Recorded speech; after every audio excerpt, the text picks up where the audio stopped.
ditinggal mawon teng masjid, boten sah dijak salat Id, apalagi pulangnya punten lewat Wonosari. Nah itu kewan itu keselan, saya jamin dagingnya kecut dan alot. Maka penting kita istirahatkan hewan sebelum disembelih. Termasuk kita puasakan hewan 12 jam sebelum penyembelihan.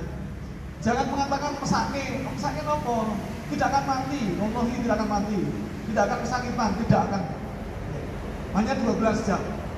Caranya bagaimana? Bapak Ibu minyak panjenengan badhe nyembelih hari Jumat, karena ada kemungkinan ada 2 hari ya. Karena versi Muhammadiyah dengan pemerintah kemungkinan agak beda. Nah kalau panjenengan badhe nyembelih hari Jumat, hari Kamis, ada kemungkinan Rabu atau Kamis. Nah kalau panjenengan nyembelih hari Rabu misalnya, maka hari Selasa maghrib pakan itu kita tarik. Air minum tetap diberikan, tapi pakan berhenti. Kita biarkan puasa semalam suntuk. Besok paginya biarkan perutnya tetap kosong, jangan sahur. Oh, aku itu bubar gitu. Nah, Bapak Ibu, penguasaan ini membuat hewannya tenang, tidak stres, kemudian membuat proses pengubahan otot menjadi daging itu sempurna dan lebih cepat. Kalau sapinya kekenyangan, biasanya pengubahan otot jadi daging itu lambat, maka dagingnya biasanya alot. Tapi kalau dipuasakan 12 jam, dagingnya empuk dan enak. Pemuasaan ini standar internasional dan sudah banyak diterapkan di banyak tempat, banyak negara dan seterusnya. Kemudian siapkan peso diasah super tajam.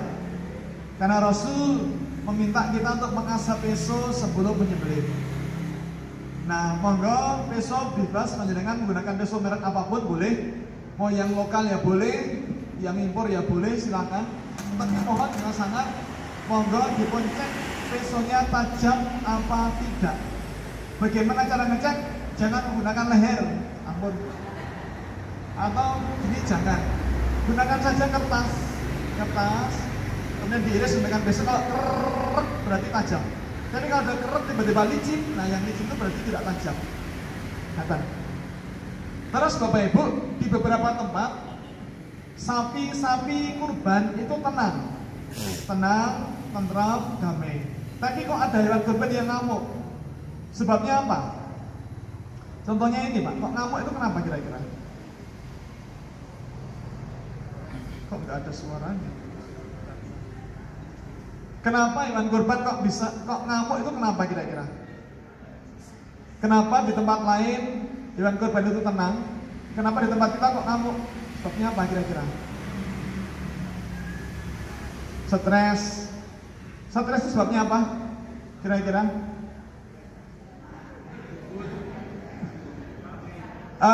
Bapak Ibu, pertama stres itu bisa disebabkan satu karena suasana yang sangat ramai. Bapak Ibu, non sewu, kalau suasana sangat ramai, sapinya stres. Anak-anak kecil boleh apa tidak melihat proses penyembelihan? Boleh apa tidak? Boleh, dan itu bagus. Tetapi non sewu, bagus agar mereka belajar, bagus banget.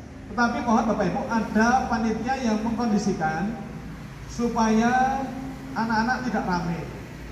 Kalau anak-anak ramai, tolong disuruh diam. Kalau masih ramai, disuruh diam lagi. Kalau masih ramai lagi, disuruh diam lagi. Nah kalau masih ramai, digotong, dibawa pulang, masukkan rumah, kancing. Kenapa? Nah kalau ramai, sapinya stres. Contohnya ini loh Pak.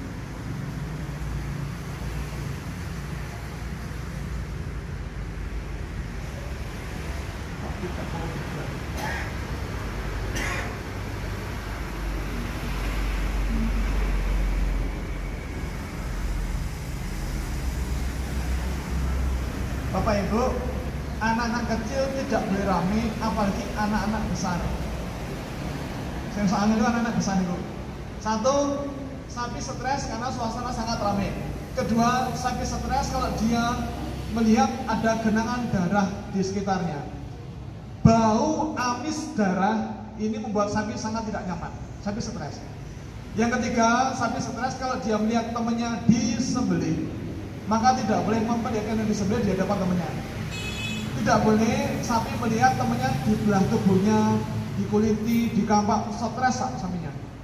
Terus tidak boleh mengasah peso di samping hewan kurban, karena suara gesekan logam peso dengan batu asan itu suara yang sangat tidak nyaman bagi sapi. Contohnya ini, Pak. Ada kesalahan apa tidak ini?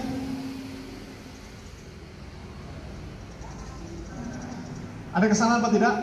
Ada. Apa itu? Ada. Suaranya hilang lagi.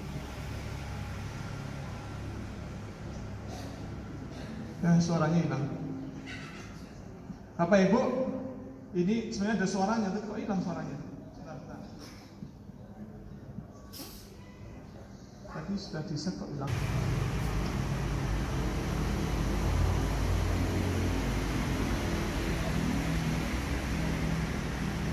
Dan pangapunten, ini suaranya hilang. Ini di atas genangan darah temannya. Satu. Yang kedua, suasananya sangat ramai. Ini kan ramai sekali. Pulang betul ngerti kenapa orang ini cerewet ramai sekali. Mbok diam. Karena kalau ramai, sapinya stres. Buktinya ini.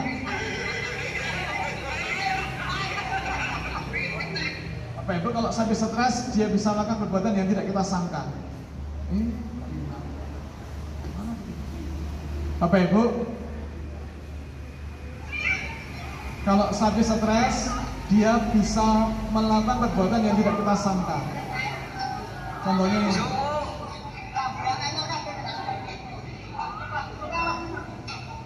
Ini sapi berdiri di atas genangan darah temannya. Kemudian sapi melihat temannya dibelah tubuhnya di depan dia, dikuliti, terus suasananya sangat ramai.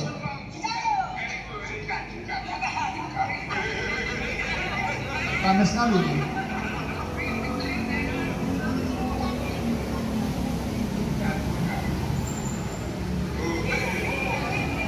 Sapi mulai minggal-minggal.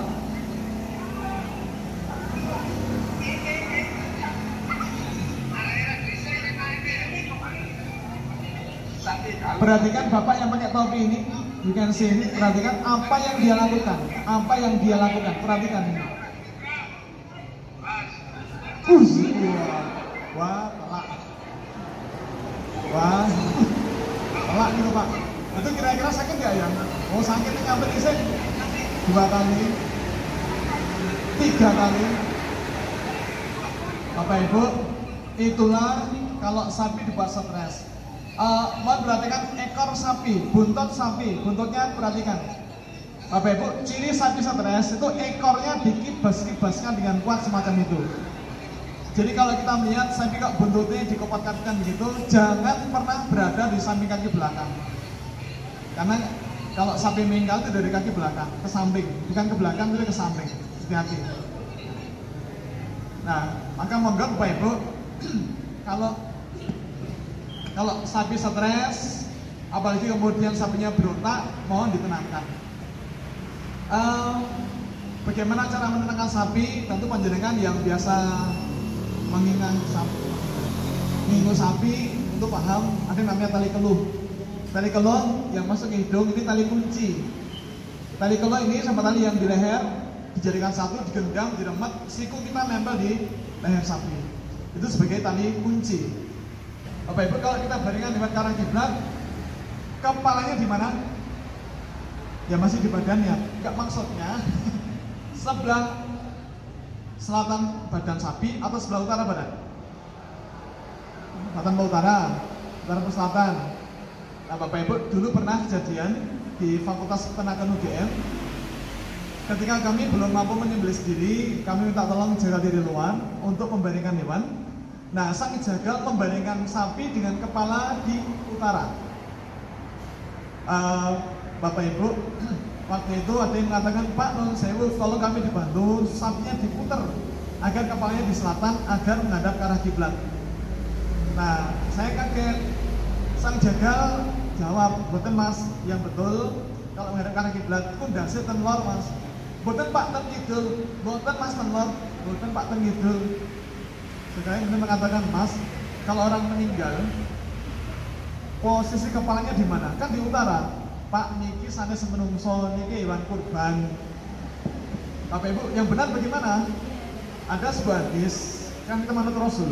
Ada sebuah hadis, Rasul ketika menyembelih kurban, beliau membaringkan hewan di atas lambung kirinya.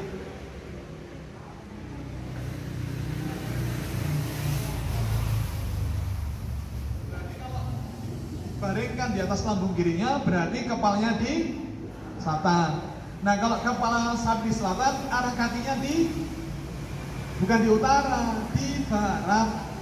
Nek menungso keturun, nggih Bu, kepalanya di selatan, kakinya di utara. Itu nek menungso.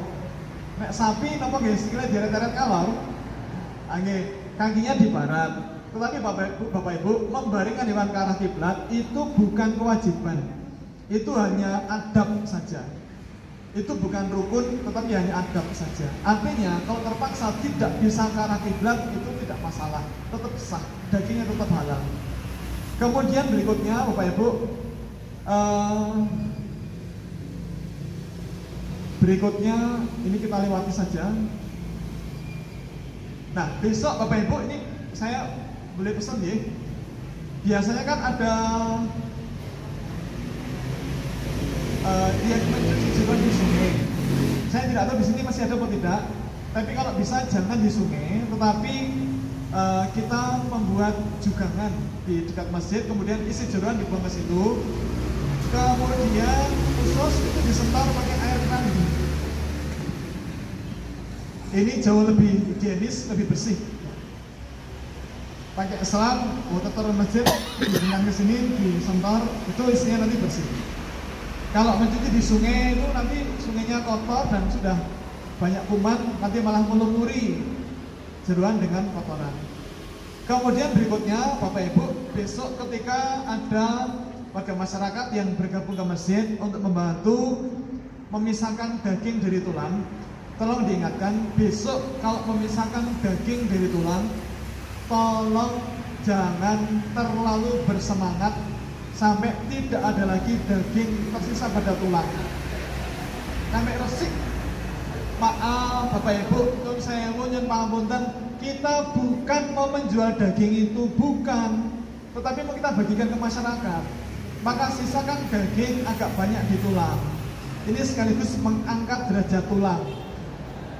Nek balon nonton dagingnya saya kurang niku sinten. Tetapi Bapak Ibu, saya matur wallahi demi Allah, kalau ibu-ibu dapat kiriman tulang yang masih banyak dagingnya, ibu-ibu itu jingkrak-jingkrak. Alhamdulillah itu enak banget. Dimasak sop nggih enak, dimasak tengleng nggih tambah enak, dimasak apa Bu? Brongkos nggih enak, apa boleh? Wah, ini enak banget niku. Maka mohon sisakan daging agak banyak di tulang. Jangan terlalu bersih ketika memisahkan daging dari tulang. Kita bukan mau menjual daging itu, mau kita bagikan. Bapak Ibu, daging kurban itu daging yang barokah. Daging yang barokah. Kita bagikan daging yang barokah ke masyarakat. Semoga menyehatkan kita. Kemudian kalau bisa, monggo kalau ada yang mundur circle. Bapak Ibu, kalau pakai kampak, tulang di kampak itu nanti cuilannya besar, kadang-kadang nyocok, kepingan tulangnya nyocok-nyocok. Tapi kalau pakai circle begini, potongannya halus.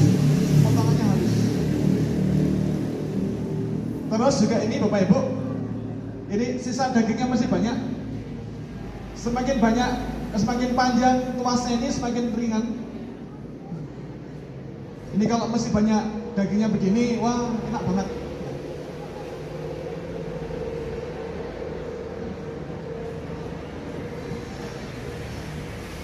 Kemudian kita lewati terakhir sebagai penutup, kita harus dilewati. Bagaimana cara menyimpan daging kurban? Ibu-ibu, ini terutama ibu-ibu nggih. Ibu-ibu benjang menawi panjenengan pikantuk jatah daging kurban, nggih. Benjang menawi pikantuk jatah daging kurban. Anu nggih, Bu, semangat nggih, optimis nggih. Besok ketika dapat jatah daging kurban, tolong jangan menyimpan daging di dalam freezer. Mutuan, ampun, mboten cukup. Mboten alasannya mboten niku. Bapak Ibu, kalau kita nyimpen daging ke dalam freezer 5 kilo bleng, mboten nggih. Nah, besok kalau mau masak sebagian bagaimana cara motongnya? Susah niku mungkin. Nah, kalau kita towing itu diempukkan lagi, maka es batunya akan mencair. Yang mencair tidaknya es batu, tetapi jus dagingnya ikut keluar. Nah, kalau daging keluar masuk freezer, dagingnya rusak. Maka sebaiknya Bapak Ibu benjang, kalau panjenengan dapat jatah daging, tolong dicek. Kalau dagingnya ada yang kotor, niku dicoes itu tidak pakai Pak. Diiris, kemudian yang kotor itu dicuci, kemudian dimasak. Tapi kalau daging itu bersih, bisa kita simpan. Nah, Bapak Ibu, sebaiknya kalau mau kita simpan, daging itu dicuci dulu apa tidak? Tidak. Kenapa? Kalau mencuci daging itu pakai air keran atau air galon? Air keran, air sumur. Air sumur, air keran itu bersih apa kotor? Kotor. Ini air keran apa air? Bapak Ibu, kita tahu persis yang namanya air sumur, air keran itu kotor. Makanya kita tidak pernah minum atau nyuguh tamu dengan air keran. Nah, kalau daging yang keset kita cuci menggunakan air keran, maka permukaan daging akan alum lagi, kuman-kuman akan masuk ke dalam. Maka tidak kita cucinya besok kalau mau masak. Kemudian sebelum kita simpan, mohon daging dipotong-potong ukuran kecil. Kemudian dimasukkan dalam plastik bening ukuran setengah kilo atau 1 kilo. Kemudian jangan langsung masuk ke dalam kulkas, tetapi kita simpan dalam bak kontainer kecil. Pada alit, mereknya bebas, tidak harus Tupperware, malah iklan. Kenapa demikian? Kalau plastik daging langsung masuk ke freezer, dia akan lengket. Nah, kalau lengket, besok keluarkannya sulit. Nah, dijugilin linggis, malah rusak. Maka kita potong ukuran kecil, masukkan plastik, baru kemudian dimasukkan ke bak kontainer kecil, baru masuk ke dalam lemari penyimpanan. Nah, Bapak Ibu, sebelum kita simpan, mohon keluarkan udara dalam plastik daging. Kita keluarkan udara dalam plastik daging, karena udara di plastik itu menjadi pernapasan mikroba pembusuk, mikroba yang membusukkan daging. Semakin banyak udara di dalam plastik itu, semakin banyak bentuk bernafas mikroba yang membusukkan daging. Tetapi semakin sedikit udaranya, semakin sedikit kesempatan bakteri membusukkan daging. Maka Bapak Ibu, monggo panjenengan saged mundhut alat pompa vakum daging. Setiap rumah tangga bisa mundhut alat pompa vakum daging. Saya kemarin ngecek di internet, harganya kira-kira 7 juta rupiah.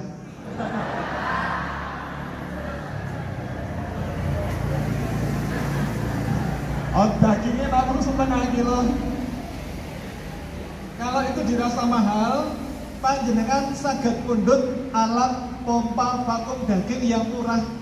Bapak Ibu, ada alat pompa vakum daging yang murah. Saya sudah cek, harganya itu hanya sekitar 15 sampai 20 ribu saja. Bahkan di pasar-pasar itu ada, bahannya bukan dari logam, tapi dari plastik. Bahannya dari plastik, ada yang warnanya biru, ada yang warnanya merah, ada yang hijau, ada yang hitam. Tingginya kira-kira sekian ini, bunder. Kalau di kampung-kampung, di dusun-dusun itu namanya ember. Nah, panjenengan mundhut ember, kemudian diisi air bersih, masukkan daging dalam plastik, kemudian diturunkan di permukaan air itu, maka permukaan air akan mendorong udara naik ke atas. Betul nggih? Terus dipun bundeli. Nah, Bapak Ibu, alat pompa vakum daging yang murah ini, dia multifungsi. Banyak keunggulannya. 1, harganya murah. 2, multifungsi, bisa untuk menghilangkan udara dalam plastik daging. 2, bisa untuk merendam cucian pakaian. 4, bisa untuk menyirami tanaman. Bisa untuk nyuci motor. 6, bisa untuk, ini harganya murah Pak. Ini kayak salas ember.